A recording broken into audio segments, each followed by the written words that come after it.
Okay, thank you very much for the invite. I'm really pleased to be here. My name's Steve Clarke, so no problem there.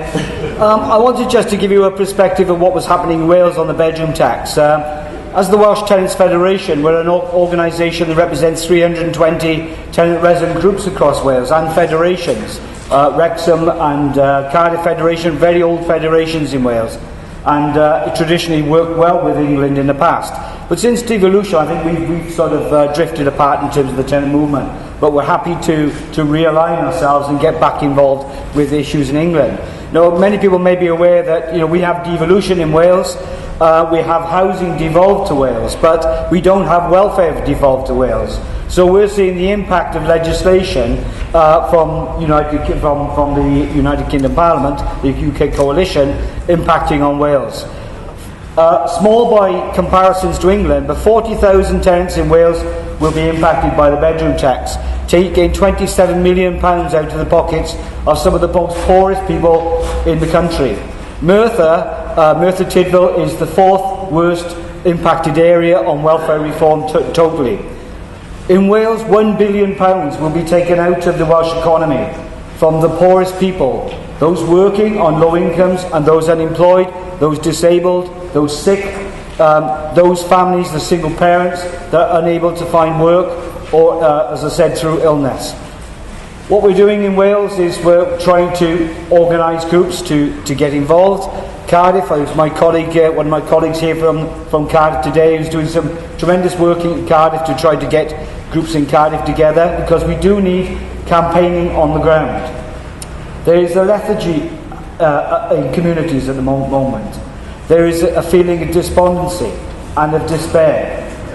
This is the most pernicious, the bedroom tax is the most pernicious act of Parliament I've ever seen. It's a wrecking ball to crack a nut.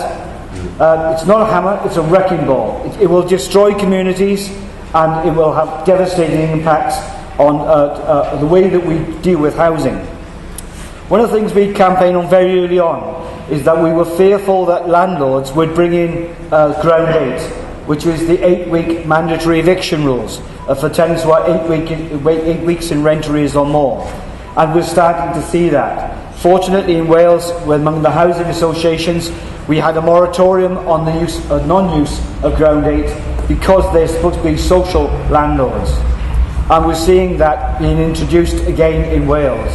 What we're going to have, I think, is a rise in evictions as a consequence.